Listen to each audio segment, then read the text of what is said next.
back, people, and today we got Miami Dolphins training camp day 9.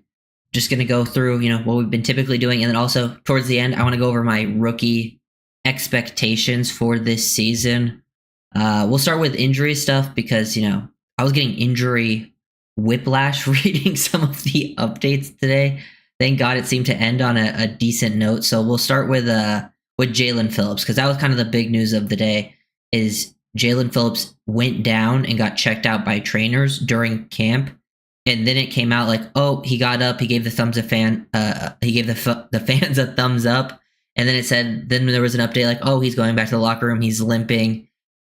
So you're like, oh, I don't know what this is. They were checking out his left knee, and then Jalen Phillips did just tweet out. He said, I got leg whipped, y'all chill out, just a bruise. So seems like it's not a big deal. Thank God. That could have been a huge loss. And if there's a few players on this team that you really root for to stay healthy, it's Jalen Phillips. I feel like he's one that really deserves a chance. He was also the player in the orange jersey today, so he's been showing out. So yeah, shout out Jalen Phillips. Seems like he's all good. Some other injury news: Brewer returned to practice. We hadn't seen Brewer practice all week. It's nice to hear that he's out there. A couple players missed time. Cam Smith, nothing surprising. And then also Austin Jackson didn't practice today. I'm assuming it's nothing serious, just because we didn't hear any news about him getting actually injured. So hopefully he's fine. He's just missing, sometimes. I'm totally cool with letting him rest. He's another player that has had that injury history that we need to hope is okay. So there's some question marks there. And apparently D. Eskridge was grabbing his right hamstring. Isaiah Smalls tweeted this out after the last play of practice. That would suck for Eskridge because he's one of the guys that's in a potential fight for one of those spots in the receiver room. And it seems like, he was at least having some pretty good moments. So that would be a potential definite loss for him. But it's nice to see he's talking to himself again. Yeah, I did talk to myself for a minute yesterday. Yeah. Next time Phillip or Chubb gets hurt, sorry to say their careers are over. I'm a huge fan of theirs, but the team has to move on. I mean, I think if they get hurt, I think potentially this is their last year on Miami anyways. I don't think their careers are done if they get hurt again, but it would probably be their end in Miami. But yeah, getting back to what we got going on here. We got some videos we can pull up. Here we get to, just some bag drills with KG. Just looks like, I don't know, I just feel like Grant just looks like such a good mover for his size. Obviously there's nothing crazy. It's just, nice to see some of these guys in action. We'll talk about a lot about Grant later because we're going to get into the rookie expectations. But yeah, Willie Gay had a strong day. He had a sack, a pick six, a tackle for loss. Wouldn't be surprised to see him get the orange jersey pretty soon. But yeah, we'll talk about Travis. Travis tweeted some stuff out, typical stuff. Travis Wingfield, shout out Wingfield, check out his stuff. He talked about the D-line doing the stack peak shed drill on the sleds. And he just say the way that Jordan Phillips and Kenneth Grant can contort their bodies and still play with power is really exciting to watch. Their pad level hand strike wiggle is really nice. And that is such a fun key part about their game is certain offensive linemen and D linemen kind of lose power or kind of lose that athleticism when their body gets in these awkward contorted positions. But those are two guys that man, it feels like they kind of thrive in those areas because it's never going to be perfect, your technique. So it's nice to see people still contain that power and athleticism. And that's something I noticed on film with those two players. It's nice to see, it's still pointing out and stuff. But yeah, I think, there will be some tidbits on Jordan Phillips when we get there. 1v1 notes. He saw Patrick Paul lose a rep. Patrick Paul actually lost a rep against Bradley Chubb in 1v1s. It's the first one that we've reported that he lost, which is fine. You're going to lose your reps, but apparently he did respond pretty nicely. Chop tried to hit him with a similar move that Chubb got him with. He crossed face to the inside post, which is interesting, but then he was able to respond to that. It's because I think that's something important that you're able to respond to moves that you lost to earlier, because nothing is ever going to be perfect for a player, especially at O-line and corner. You're going to have those losses in your one-on-ones. So being able to respond to those and having that mentality is big. Understanding what players are trying to do. And also that it was on those inside crossing the face stuff is good too. Because that is somewhere I think Patrick Paul did kind of struggle last season in pass protection. So that's nice to see that he at least responded in kind in that situation. Jonah had a win and a loss. He had a beautiful snatch trap on Benito Jones. That's a move Jonah likes a lot. And then against Kenneth Grant, he was able to get him with that quick crossover step that he got him with. It seems like Kenneth Grant is starting to win more and more of those one-on-ones against Jonah, while it seemed like earlier on maybe Jonah was winning some of those reps. Big day for Keon Smith with no Austin Jackson. I think they got to see more Keon Smith and Larry Borum out there getting work at tackles, and it seemed like it was Keon Smith's best day. He had some good reps in one-on-one and team from we saw, and he had a pass set that they let go for 5 seconds, and it wasn't enough for Quentin Bell to move him an inch. Love hearing that. His hands and feet looked fantastic. Andrew Meyer had a win versus Kenneth Grant. Storm Duck is continuously making plays. It seemed like it was a strong day for Storm Duck. I feel like he's going to be one of the starters, especially in that corner group. He had dropped a pick, but he stayed, in front on Monterey Baldwin, and then had a PBU on some comebacks. But yeah, Storm Duck, feel very confident that he's going to be a starter just based on all the information we get and just knowing the coaches love him and like him playing snaps last year within this system. Waddle getting interviewed. We'll talk about some of the other interview stuff that we maybe didn't talk about yesterday. I can get to that later.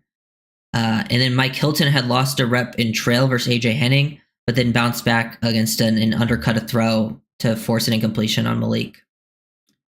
Now into some different stuff. Willie Gay gets into the backfield. There's some backfield trickeration. He's able to, read that, force a tackle for loss. Storm Duck was also getting involved. That's another area I think Duck is going to, have a plus to his game, is he's very willing to get involved in run support. I think that is something, at least with these corners, if your corners out there are Storm Duck, Jack Jones, Mike Hilton, you're going to probably give up some catches with those players, but they are all very willing run support defenders, which is at least a positive that comes with that.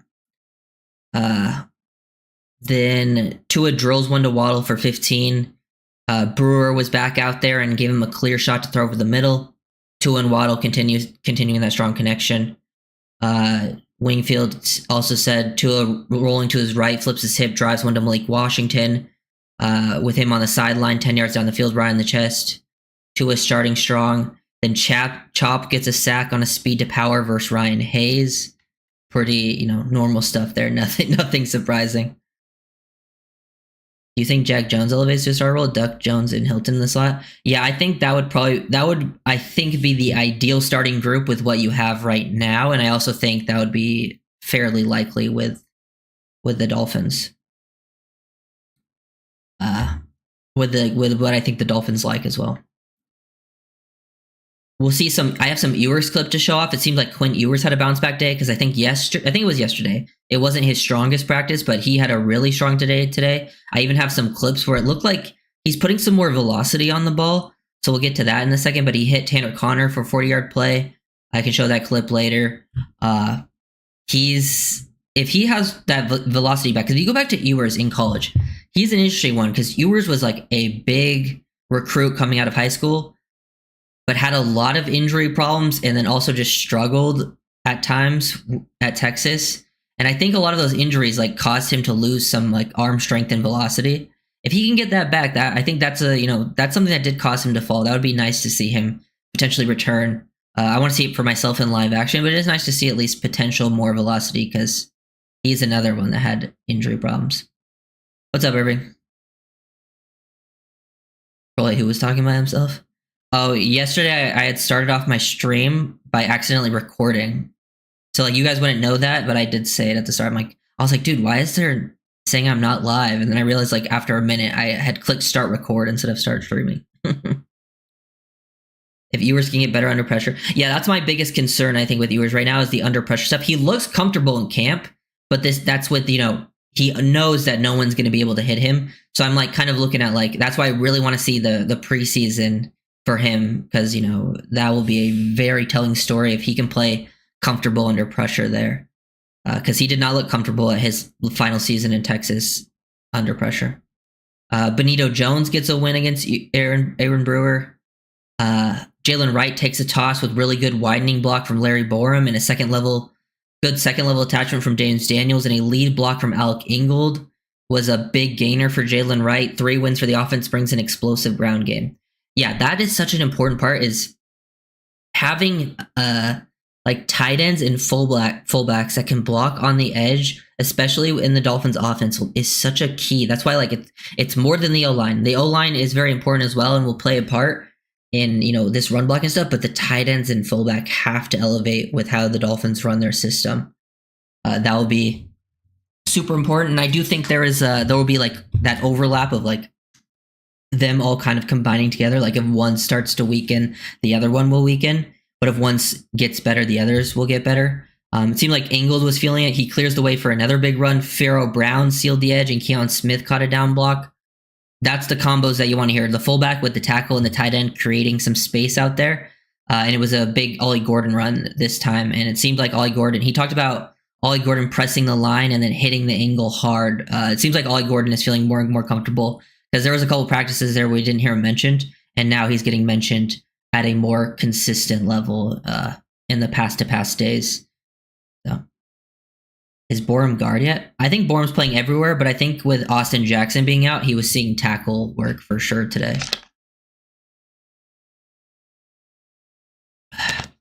Yeah, I saw that tweet. I think I'm going to talk about that. I'll probably get to that in a second, Irving. Mo Kamara and KJ Britt team up first on Madison. So yeah, it seemed like Mo Kamara yesterday was just an IV thing. He's back out there. Nobody pops pads out here like Britt does. Yeah, KJ Britt is a hitter in that linebacker group. Don't expect much from him in coverage, but he is willing to play with a lot of physicality in the run game. And yeah, he's had a few of those, it sounds like. Defense makes a little shift as the offense sends a man in motion, creates a pressure protection breakdown, dots it in on Tua in 1 second for the sack. Diaz playing on a string early had a nice coverage rope with Armstrong, Bonner, and Sanders matching downfield, while Ewers had all day to throw, but is forced to take the check down. Seemed like KJ Britt had another big day. He had another fill to stop the run. Feels like when the pads came on, KJ Britt got to show out more because felt like it was just all Willie Gay and Jordan Brooks. But when the pads come on, I think KJ Britt gets to show at least more of his skill set. I kind of like the combination of the linebacker group, because they all kind of are able to blend together their strengths and weaknesses to make some fun, different combinations. Another blitz the Dolphins brought forces Wilson to chuck and pray as the ball sails over everyone. Weaver really can get into his bag. Yeah, Ewers continues to look more and more comfortable. Another pocket protect drives an 18-yard inbreaker to Baldwin. That's another player that I can show. Nice to see Baldwin making some plays. Tua hot this time with Minka as a free runner. Coverage rotates to fill the hot, and Tua has to turf it. A lot of these different blitz and coverage rotation looks that the Dolphins are really going to try to, I think, rely on, especially when you consider the strength of the team. It seems like they're coming in effective early in practice, and that is something I think Weaver really, really thrives with. Kenneth Grant gets a sack. His bull rush takes a man into Tua's lap, and that's against Tua, so I imagine that was against at least the starters. Tua steps up into a clean pocket, drives one. Yeah, like you said, drives one for a 15-yarder to Tyreek, some sizzle on the ball. What Irving typed there in chat, that was what Travis said on a nice 3rd and 12 conversion. Similar spot for Zach Wilson. He does the same thing, throwing it to Ezukanma.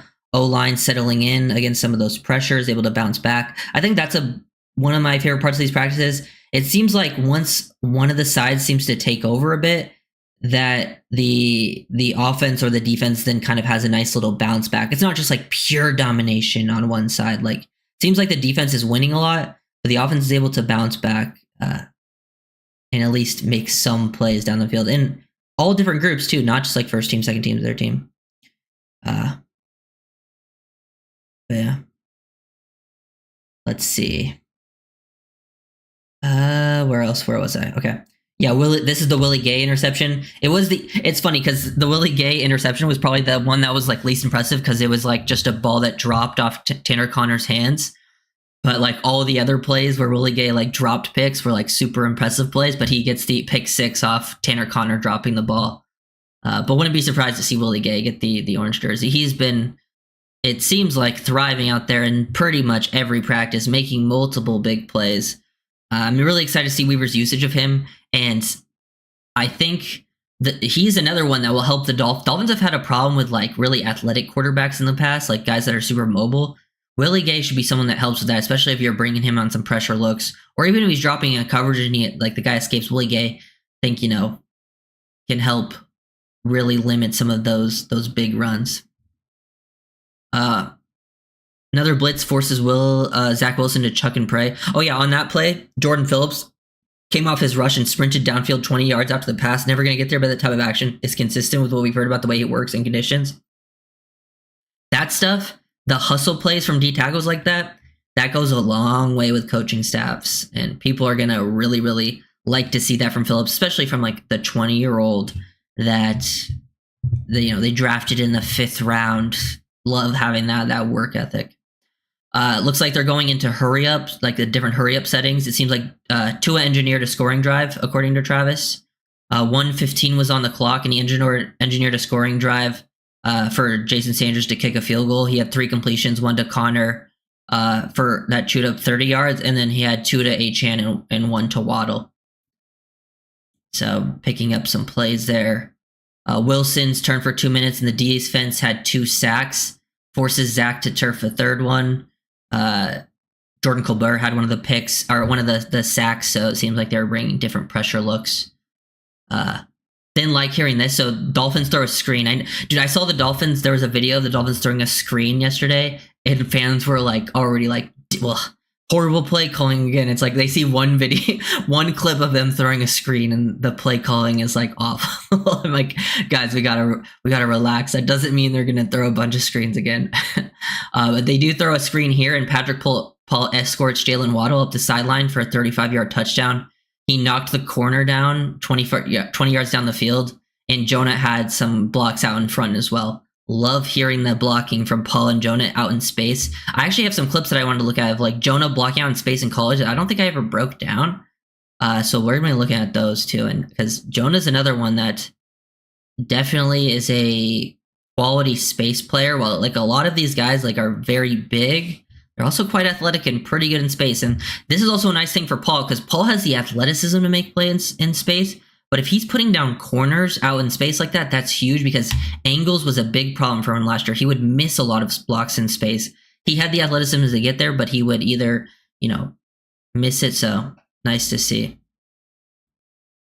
Tua has all day on 3rd and 3, really good pocket. He's able to reset and find Julian Hill for the first down. But on the next play, Willie Gay and Chop Robinson combined for a sack. Now James Daniel and Andrew Meyer catch blocks in space as Tua gets Achane to a first down conversion on 3rd and 6. A lot of the Dolphins O-linemen are pretty good space blockers. That's why, you'll see a lot of success on screens and tosses from those guys. Jordan Phillips' penetration forces a Jalen Wright wide run to bubble, and Britt cleans it up. KJ Britt continuously making plays, but working off the defensive tackle play from Jordan Phillips. Nice to hear him getting some penetration. And then this is one that's kind of concerning, but also good is next play Wright gets ahead of steam in the 2nd level. So he had a big run, but then John Saunders knocks it out of his hands. And Jalen Wright, that's somewhere like I think Wright has so much talent, but he does have to clean up the fumbles. I think there's a potential fumble issue.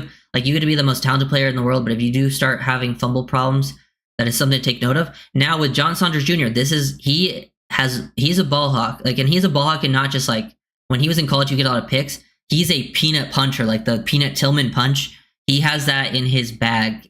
So nice to see him still trying to continue that at the NFL level. He's someone with the safety injuries that out of that UDFA room has a chance to really show out if that can continue. But that is something he is quite good at. So nice to see that is something he's still at least attempting to do, and he's able to find it there. I wouldn't be surprised if he goes for that in the preseason. Keon Smith had a nice day. Just he's running off the ball, hitting reach blocks, getting into his pass sets comfortably. Ollie Gordon getting to the 2nd level. He was dishing out punishment in his runs.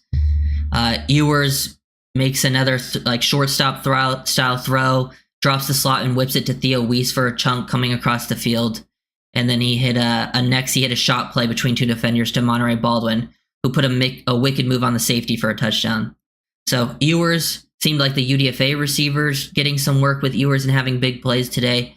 That's, I think, potentially really nice to hear, because there were question marks, a lot of question marks coming in about Ewers, and it's just, I mean, for a 7th rounder, that you're obviously going to have question marks. But I think a lot of those were like, hey, can he get back to what he was? Because some of those injuries, I think, really did affect him in his final season. It seems like he's at least on that track.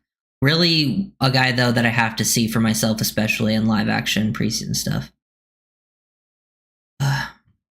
Malik Washington says he has the mindset that he has the number 3 receiver spot. Guys will fight for it, but he approaches it like it's his. Yeah, I think Waddle, Patrick Paul, Malik, and Minka were the guys getting interviewed today. There's still some other stuff. Just really happy that Jalen Phillips' injury doesn't seem like that big of a deal. He said he's good, so that's really, really nice. Monterey Baldwin, yeah. I would love Baldwin on the practice squad. Maybe Saunders can be our Duck and KK of the year. Yeah, he has a chance. He's someone that's like, he has like nickel experience. He's a safety that probably should have got drafted. A lot of on-ball production, and it's one where I think it was tough coming into the season when you looked at all those guys, but with the Ashton Davis injury, Dante Trader Jr. not practicing, Melifonwu not practicing, it's going to really give him a shot to stand out. Number 3 all comes down to blocking, and WI is super valuable. Yeah, to me, it doesn't really matter. I think both will play a lot. Like, I think Malik will play a lot as like a slot and 3 receiver sets, but the Dolphins play a lot of 2 receiver sets, so I think they'll both like be in and out, rotating, both on the field. MWI brings more value as a blocker, but Malik probably brings more valuable with Yak. But yeah, Ewers had a terrible day yesterday. Yeah, but it's nice to see that he bounced back after having a rough day. That's always a solid sign. 3rd and 1 coverage sack, 2 ahead all day. Never saw anything he liked. Nice work by Minka and Elijah Campbell to cap coverage with Storm Duck and Kendall Sheffield funneling that way. Kendall Sheffield's a name that also I think I've seen some of the beat reporters hype up. And if he's working with Minka, Elijah Campbell, and Storm Duck, that probably means he's out there going against Tua. He's out there working with starters. That corner room is really wide open. Anyone can get a shot. It's not. What do you mean it's not? Ewers has a big arm. I thought his arm wasn't all that. No, Ewers used to have a big arm. When he first came into college, he used to have a pretty big arm. Then his arm really, really like fell off. Like he had like a below average arm in his last couple seasons with Texas. And that was because I think of the injuries, and also just like he never had like a crazy big arm or anything, but he used to have a much bigger arm than he has now. It seems like some of that velo's back, but I would not say he has a huge arm or anything like that. It's probably more around like NFL average.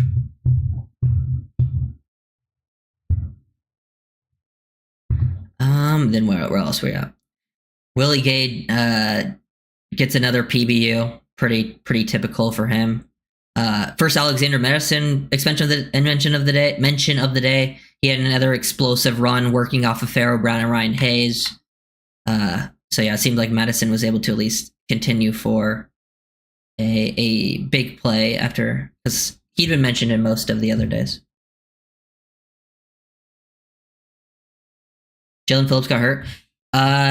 He did get hurt, and it seemed like it was very whiplash back and forth, but Phillips did tweet out that he got leg whipped and it's just a bruise. So, seems like we're good, Nicholas. We're good.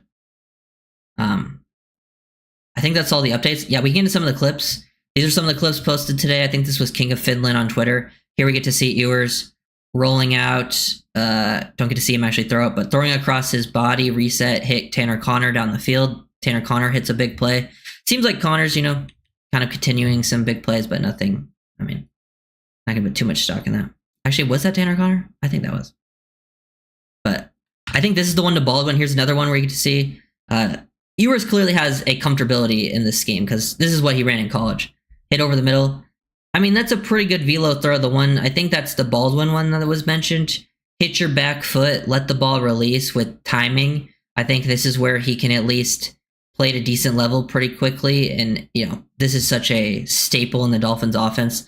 The motion out, the play action, you hit your back foot, you let the ball release over the middle of the field. I'm guessing the other receiver is running a clear out route down there, and then potentially turn that one into a big play. What else do we got here? So other people mentioned Ollie Gordon had a nice game. Keon Smith having his best day. Chris Perkins said that. Omar said Jag Jones had minimal work today, and the trainers were taping up. So it seemed like Jag Jones was getting minimal work, but as long as it's nothing crazy, it's fine. Ashton Davis was out there on like a scooter. I do think they'll probably they don't want to put Ashton Davis on like IR or anything because that means he's out for season. So here's what I think is going to happen with Ashton Davis. He's going to make the roster initially. They're going to cut the long snapper. Then they're going to put Ashton Davis on IR and then bring the long snapper back. And then then they're able to bring Ashton Davis back at some point during the season. That's kind of my guess. Also, apparently on one of Chop's sacks, he knocked down Zach Wilson, according to Omar. Armstead was out there again working with some of the O linemen. NFL Network was out there because I'm pretty sure like Brian Baldy was out there. Some different players. Let's see. Let's see what we got here. Here we get to see Jonah. This is some of like the space plays I was talking about from Jonah. Like finishing on a block out in space on a screen. Like he is a mover. Here's another rep of him out in space, putting a guy on his back. Like people kind of, I think, underestimate his athleticism a little bit, but like bowling some DBs, like look at 71. Like he is a natural athlete. I think there's some other clips here that we'll find. He can also just move people out of the way. Like look at him basically torque that defender out the clubs. Right here, right guard. Completely, he has that potential. I think, you want to see more consistent physicality from him, but like look at this blocking. Very comfortable, like kicking out DBs, like another one where like they're having him pull. Like this is something that I think can directly translate into the Dolphins system. And like, man, Jonah's gonna be fun to watch work. And he's playing left guard in the Dolphin system. This was a video posted yesterday by Dolphins social media, the Jack Jones interception. He's got crazy body control. This guy is explosive. Just needs to work on some of that inconsistencies, Also, we talked about a lot of the Tyreek stuff yesterday, but also I don't think we talked about it, but Tyreek was outspoken. Like he said they should take out Devon Achane on third and short situations. He's not wrong, but like he did say that in front of everyone, in front of the cameras, which I thought was kind of, it's not unlike Tyreek. Achane made a joke tweet about it as well. And I do understand, like, I'm not saying Achane can't be out there for some short yardage situations, because it does make you predictable when you just put your big back in. Then the guys are like, oh, they're gonna run short yardage. You have to be able to like, stay ahead of the defense. Like having Achane out there might make it seem like you're gonna do something else. Then you run short yardage, but like you got to give your offensive line or your whole offense like multiple play calls to work so they can adjust based on defensive alignment if Achane's out there. So you can adjust to a potentially different play. But yeah, they do mostly overall just need to bring in some of the other backs in short yardage.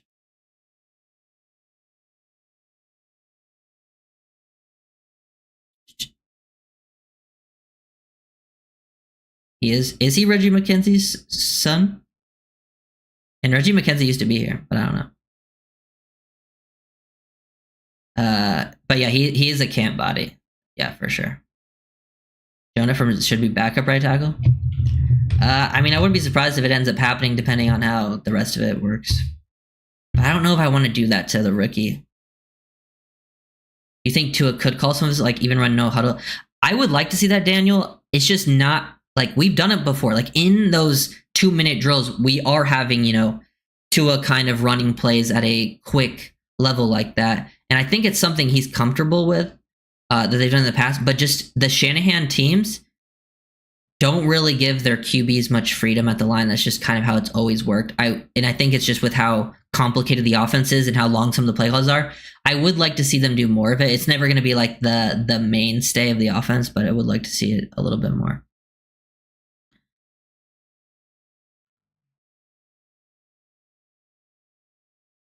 We shall see. Okay, where was but yeah, Tyreek doing some of the usual. I don't think I showed these clips yesterday.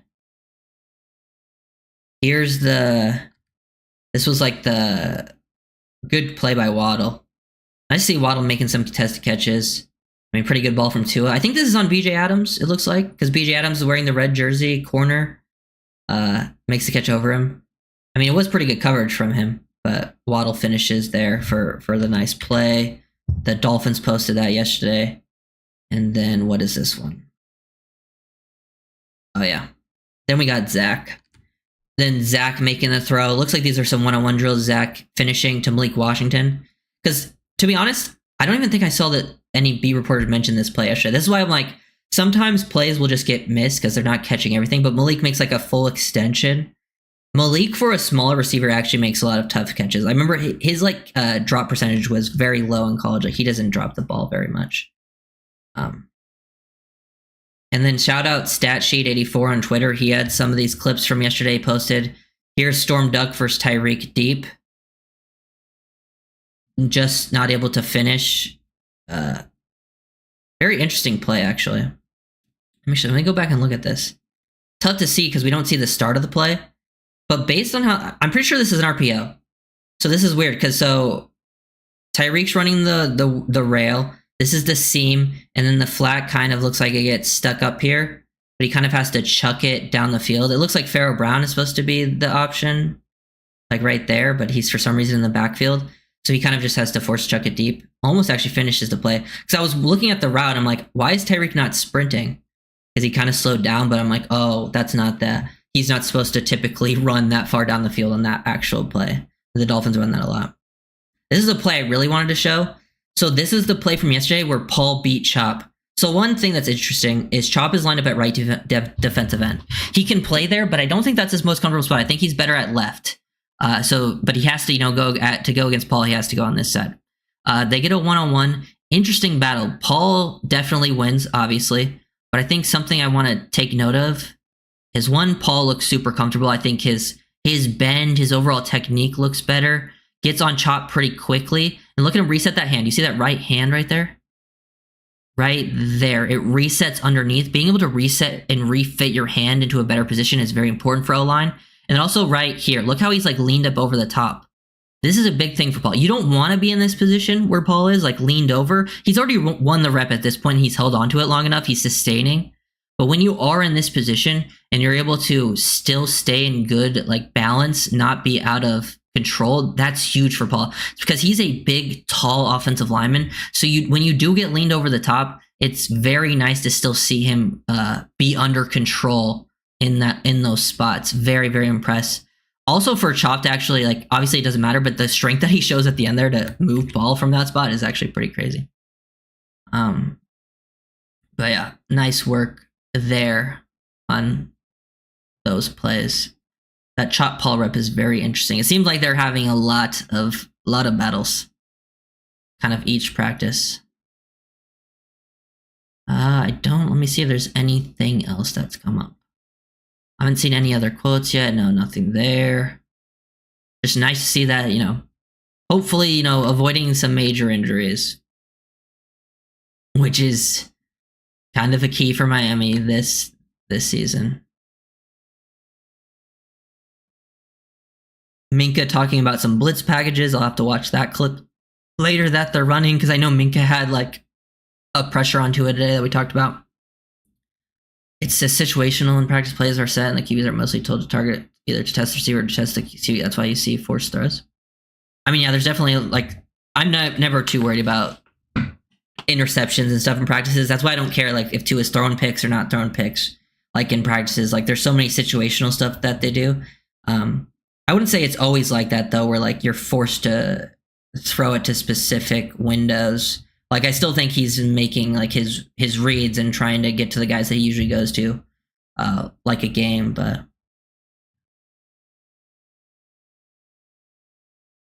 yeah. Oh wait, and now I want to talk about rookie expectations. Now that we've gone through all the practice notes, I believe there's practice tomorrow, and then I think the 2 days after that, I think there's nothing. At least maybe nothing live, so we won't get to see. But We're about a week away from the Dolphins preseason game. I think, we're 8 days. And so that will be interesting to see. But yeah, rookie expectations. I think we'll start with Kenneth Grant. We'll go the order they were drafted. Kenneth Grant is the guy that I have high expectations for. Obviously, he is your first round pick.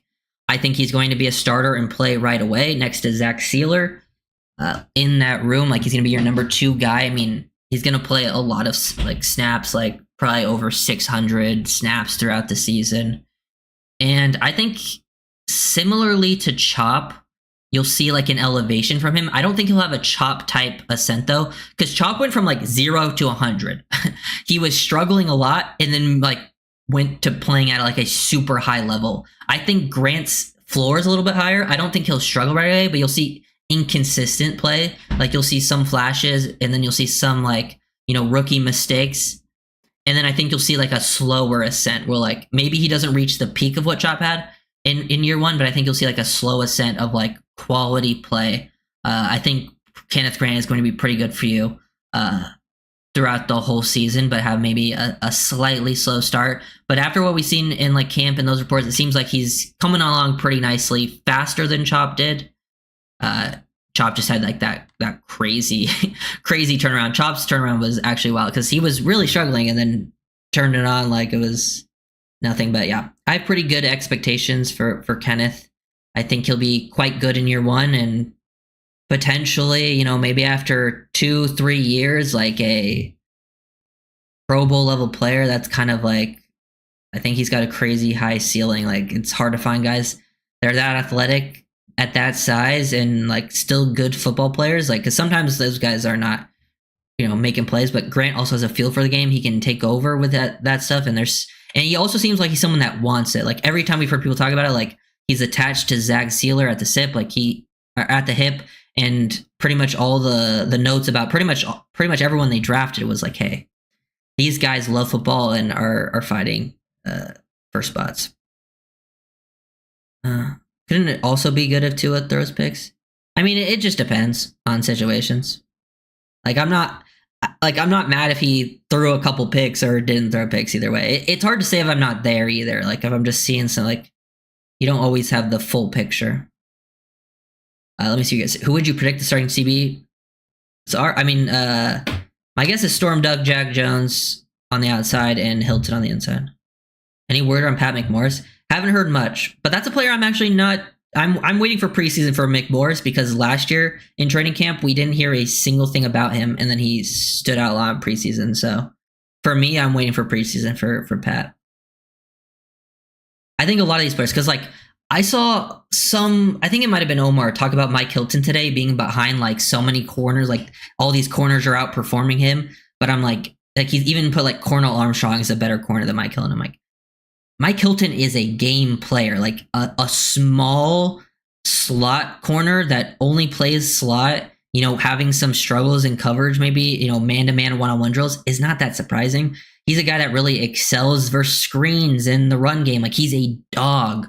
That's the type of guy that makes plays in games. And like, we have, 9 years of films to see that. So that's the type of player that like, I'm not worried if he, gives up some catches in practices.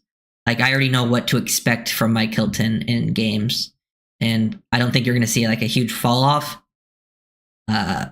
from his game yet, especially just like for this 1 year. I think he'll be totally fine. One of the players I'm not super concerned about. Is Phillips okay? Yeah, Phillips tweeted out that it was just a bruise. He got leg whipped, so seems like we're good. Yeah, Mike Hilton is also a very good blitzer too. I hope they use him on the blitz game.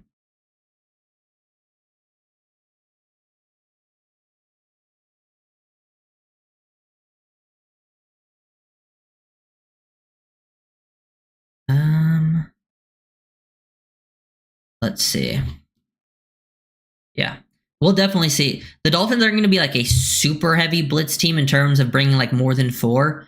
But because I do think Weaver's going to do a lot of stunts and bring like your front 4 a lot. But he will bring different blitz looks and then maybe drop an edge into coverage and then you blitz a DB or a linebacker. Like, he will do that stuff for sure.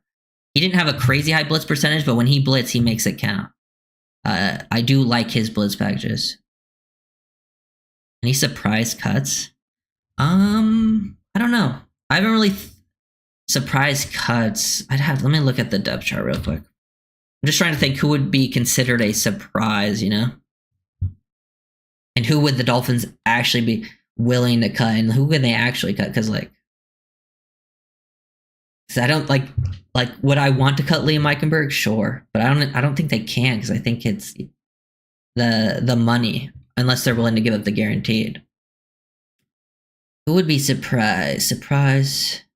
Is Cam Smith a surprise? Because I think he could get cut.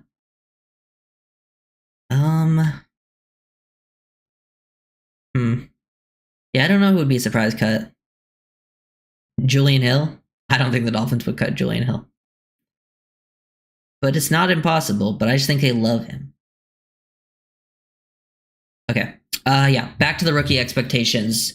So on to Jonah. I think Jonah's going to have a solid season. I think you're going to see some growing pains. He's a rookie playing offensive line. It's not going to be perfect, but I think he's going to be playing at a pretty solid level. Clear improvement from last year, what you had at guard, for sure. And I think the scheme will help protect some of his issues. And I think, him playing left guard, that is also something maybe he's not as used to, so that could be an issue at times. But overall, I think you're going to see pretty solid play from Jonah. Nothing that I'm going to be too concerned with him being out there type of thing. He'll have his losses, but the scheme, I think his play will help protect that, and he'll play very solid for you. And then he's more of a year 2, year 3 could really take off and be great down the line. But I think he's going to be solid.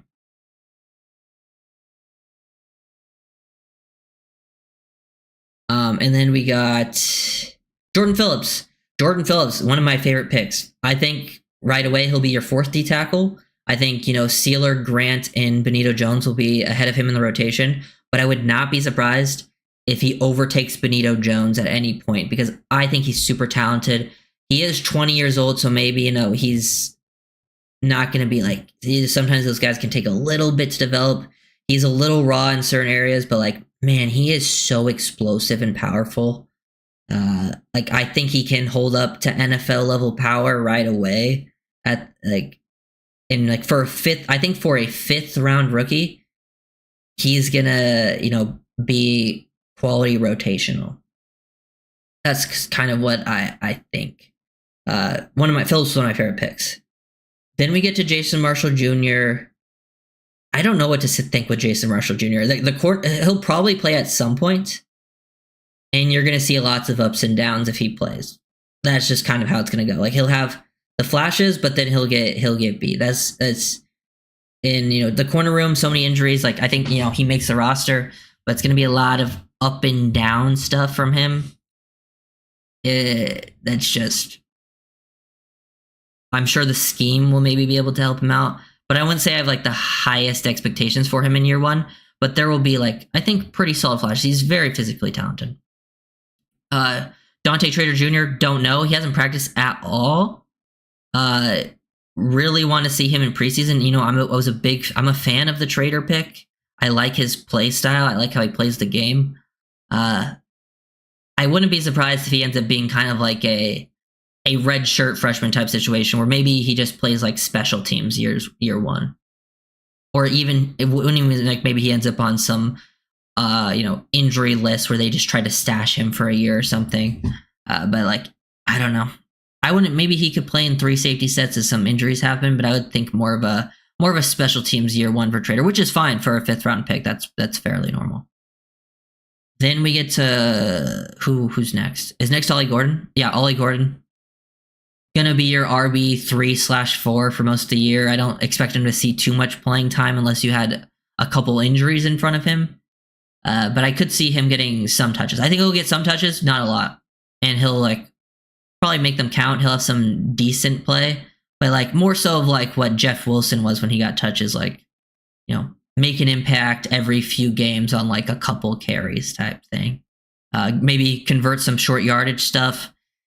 Maybe if they want to use him in pass pro, but I mean 6th round running back, not expect to see him play too much early on. But I think he'll be on the team and see a couple of touches. Then you get to Ewers and Biggers. Biggers has been showing out. I think he's definitely raised his shot of making the team because Biggers was basically like a UDFA, and he's been making plays the past few days. And if he is on the team, that means he'll probably play some snaps because usually in the D tackle room, like almost everyone who's active on game day, like at least sees a couple of snaps. So like if he ends up making the team as active, like he'll probably see some snaps. I don't have like huge expectations for him though. But he's more of like a developmental guy in my opinion. So hopefully they can find a way to keep that around because I do like the developmental upside from him. And then Ewers. If Tua gets hurt, Ewers will probably play at some point because the Dolphins have a bigger. Obviously, if Tua doesn't get hurt, Ewers won't play. But pretty much every time Tua's got injured, the third QBs ended up playing because we always end up losing everyone else. Like whether it was Teddy getting injured right away, then you see Skylar out there. Whether it was Skylar out there second, then Skylar getting hurt right away, and then you get to Boyle and Tyler Huntley. The Dolphins have pretty much had a big QB injury problem after Tua as well. So, I wouldn't be surprised to see him out there if Tua ends up getting injured. He's a 7th round rookie. I don't have high expectations. I do think this backup group is better, though, than the previous backup groups. Zach Wilson is QB2 for me. Yeah, he's going to be QB2. He's going to play. Oh, yeah, Zeke Biggers could, special teams, like block kicks and stuff. He does have a history of blocking kicks. Like, he will be out there for, like, that type of thing. Yeah. No, yeah. Oh, and don't get me wrong. Wilson is QB2. I'm just saying, if Tua gets hurt, you're probably going to see Ewers at some point as well. You'll definitely see Wilson first. It's just every time that Tua's gotten hurt, the third quarterback has also played. So, like, don't be surprised if you see Ewers also play. But yeah, Zach's definitely the backup. They paid him to be the backup. It's just that's how. Even if Ewers was better than Zach, Zach's gonna be the backup. Yeah, Zeke blocked like 4 or something in college, something like that. Is Zeke bigger as the Benito Jones in the next few seasons? I could see him potentially like replacing Benito down the line. I think Phillips is the one that can replace Benito right away, and then you have like Biggers replace that fourth role. That's kind of I think what they're hoping for. Ewers has been outperforming Wilson all camp. Oh yeah, for sure, but he's not going to be the backup. What's up, Scotty? I feel like I haven't seen you in here in a while. I'm just saying based on what even though I think Ewers is a better fit for the system, they're going to start Zach over him. Just he's getting paid $6 million. It's all guaranteed. They brought him in to be the backup, and I think McDaniel even said it a few days ago in interviews that Zach's going to be the backup. Also, I don't think Zach has been, from the reports we've seen, it's not like Zach has been horrible, at least in comparison to the past. Okay, we get into the swing of things. Yeah, that's kind of how I see the rookie season playing out. I think Grant and Jonah are obviously the ones who will make a true impact in year one. I think Phillips is the next guy that will see a ton of snaps. And then everyone else, I think kind of probably depends on injuries if they see snaps. I think, Trader can be a special teams guy. It's tough because Trader hasn't practiced at all, so we don't really know what's going on there. I'm sure Marshall will probably see some playing time just due to that room, but it will be very up and down. But yeah, the first 3 picks are the guys that I expect the most from, which is pretty normal. Yeah. Yeah, from everything I've seen, it seems like Ewers is outperforming Zach, but for Ewers to take the backup job, I think Ewers has to crazily, go insane just because I think the Dolphins are pretty set in their ways, and that's just kind of how the NFL works. They pay a guy, he's the veteran, they trust him more, even though Quinn has more experience in this system because Quinn ran this offense in college pretty much exactly. But yeah, biggest news of the day, seems like Phillips' injury isn't bad because he said he was fine on Twitter. Thank God. Jalen Phillips is one of the players I'm hoping that stays healthy the most.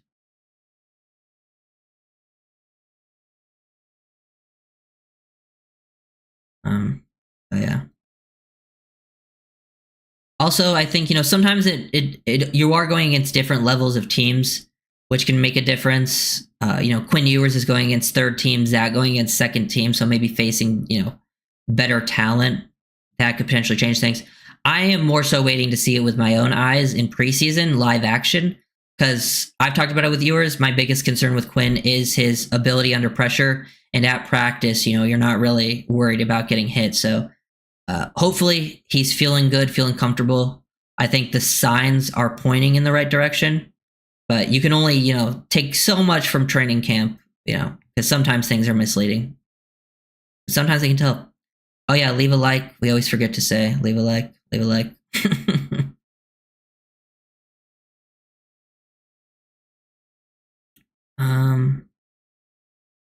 Oh yeah, all three make the team for sure. I agree. And I think the Dolphins are going to keep three QBs this year.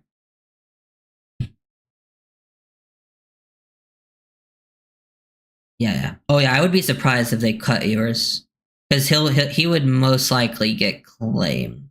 I would think. I don't think they would risk that. Unless he was like horrible in the preseason or something, then they might feel comfortable doing that, because preseason is where like other teams get eyes on you, and like that's where you get worried about that. Could they put him on some injury list? I mean, potentially, but then he'd be out for season. But also, he'd have to be like actually have an injury, which I don't think he does.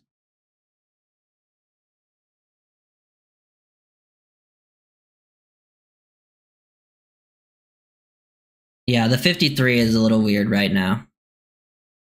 I think a lot will change though. It's already changed. The 53 has already changed a lot over the last few days, just based on injuries and stuff like that.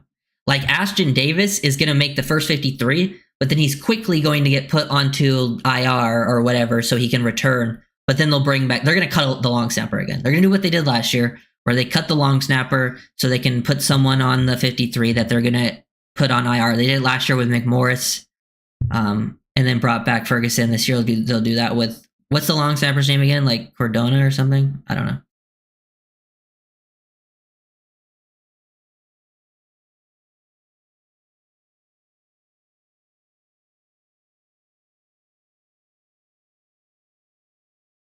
Uh,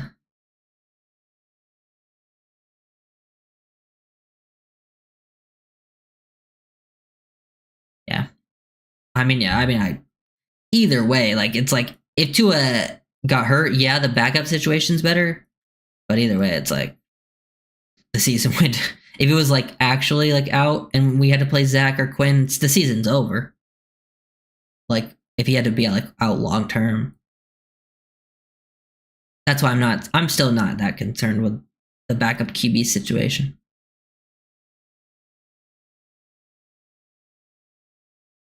Ryder, did you cover the popular question? Should the Finns try to trade? No, I actually haven't talked about Micah Parsons at all. No one had asked that. And no, they should not try to trade for Micah Parsons.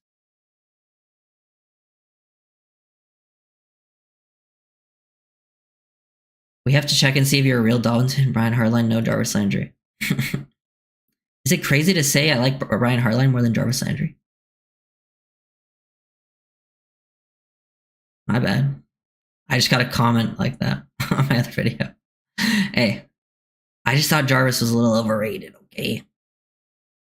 My bad.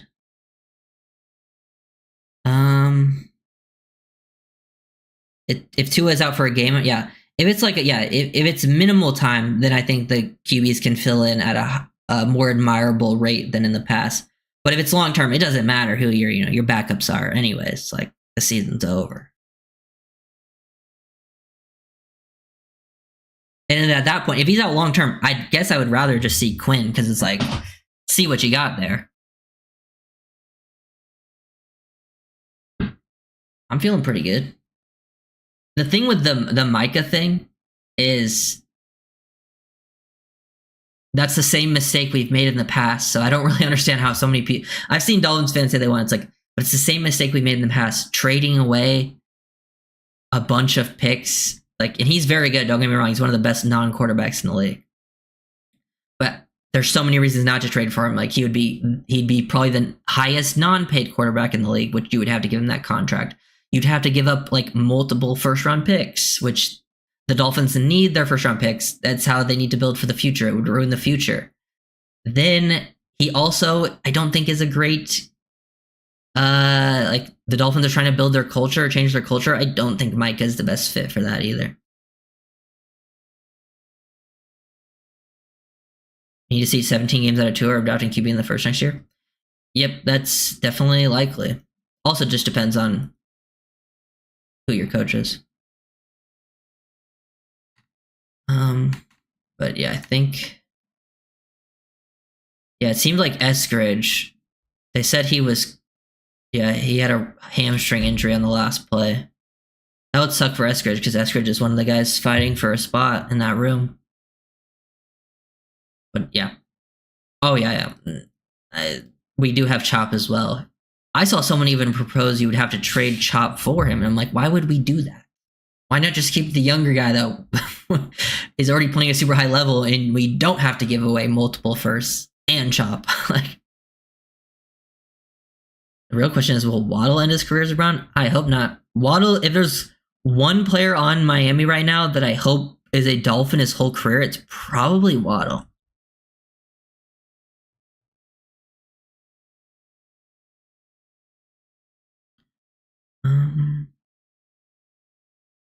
Yeah. Yeah, Tua's health in the front 5 offensive line health, I think, is the key to this season, which is, pretty normal, but I feel much better about the first 5 than last year's first 5, especially because I know people had concerns about Paul replacing Armstead, but I also had, Paul is obviously doing much better in camp than last year, but even without that,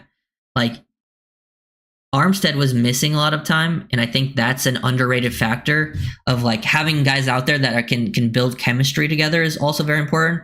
And Paul has much less of an injury history, obviously, so I think he can consistently stay out there, build that chemistry with Jonah, which it seems like they're doing early on.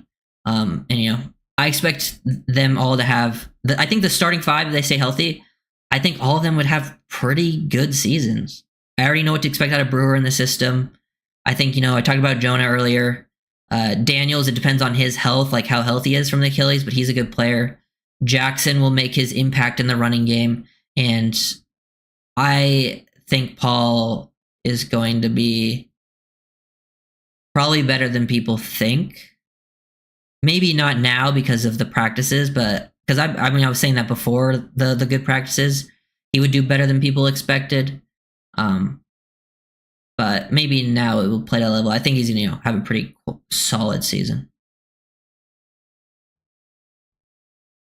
Right? Are you a Hendon Hooker expert? I wouldn't say that. Hendon in parentheses, I like that. We need to keep Theo. Your opinion? I think I would like. I'm not against it. But to me, my need will come down to preseason because Theo Weiss, Andrew Armstrong, Taj Washington, a lot of those guys are very close in my mind. So it will come down to who stands out in preseason, because if you stand out in preseason, you cut them, they're more likely to get claimed. I think there's a world where you can potentially keep all of them around. Whoever stands out in preseason, you keep those guys on your main roster. The other 1 or 2 go to the practice squad, and you can still keep a lot of them around. Practice squad is more valuable today in the NFL than it's ever been with how much you can elevate people.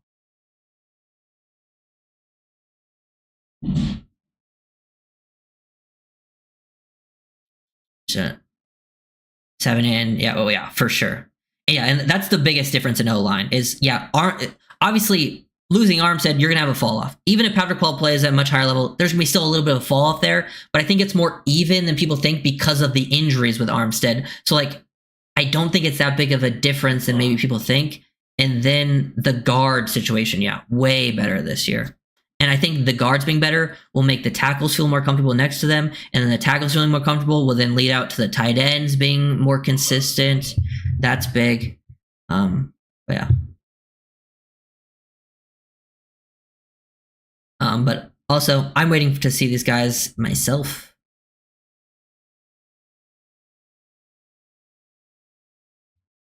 Are the Lions thinking about cutting Hendon Hooker? I just don't think Hendon Hooker is really a fit for what Miami does. I mean, I've obviously seen him play. I know what his style is. I don't know if he's a great fit. Paul's looking awesome from what I've been. Yeah, if he ends up the best alignment instead of the worst, like the media, or does that put the O-line as a unit? The starting five, if Paul is the best alignment, I mean, that actually probably raises them pretty highly because I'm pretty high on a lot of the unit. Like, it might put them around, that's like, they're probably in between 10 to 15. It's tough to say off the top of my head, but they would be pretty solid. I do have some worries about depth, but pretty much almost every team has worried about O-line depth. There's just not a lot of good O-linemen in the league.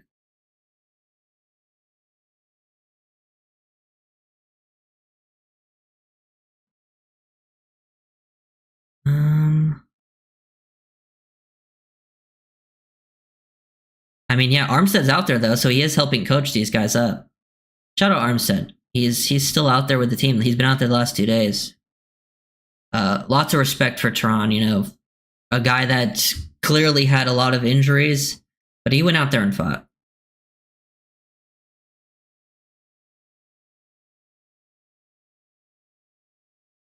What am I saying here? Okay.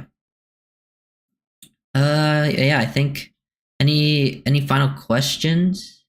I think that was pretty much everything I wanted to go in with. Oh yeah, also Tyreek yesterday said that he still didn't understand the offense after 3 years. Like, bro, Tyreek will just say anything in these interviews, dude. Ethan Bonner talked about saying he's a competitor, he wants to start. I mean, yeah, pretty much everyone says that. I mean, I wouldn't mind seeing playing time out of Bonner.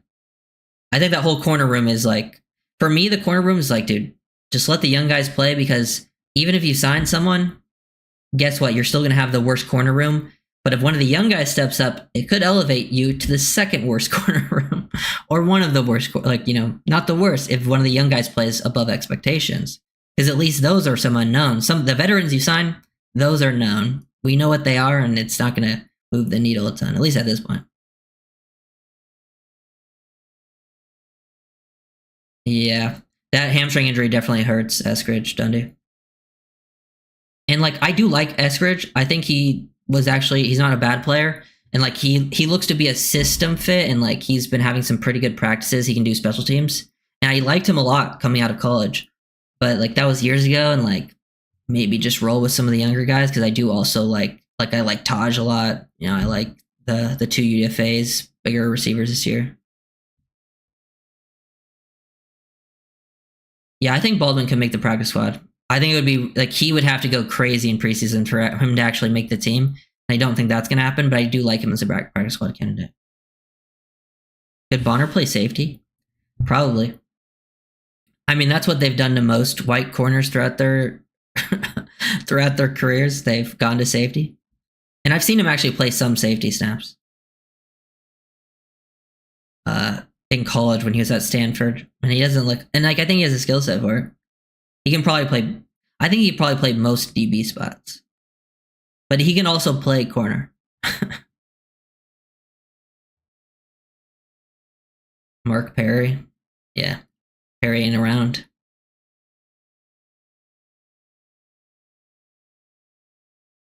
Do you think even if Tua does not get hurt, they will give? Do you think that even if Tua does not get hurt, will they give Ewers a few end of game snaps in a blowout? I mean, they'll probably go to Zach first. I don't know. If Tua doesn't get hurt, I don't think Ewers would see the field in year 1.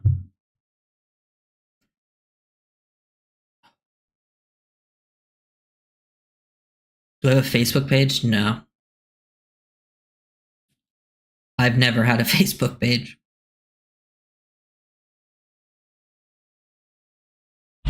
I don't use, honestly, I don't use much social media. YouTube and Twitter are like the only things I check. But even Twitter is a wild place. That place is crazy.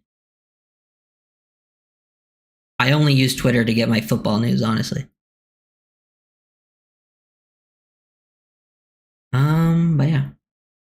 I think that will be everything for today. Appreciate you guys coming in here, watching, leaving a like, all that good stuff.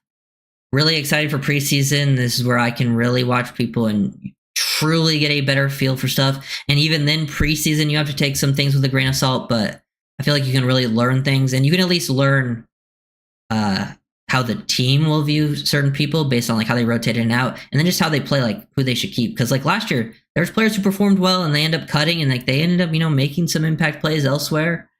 Sometimes people make the wrong mistake, but yeah. See you guys around later, guys.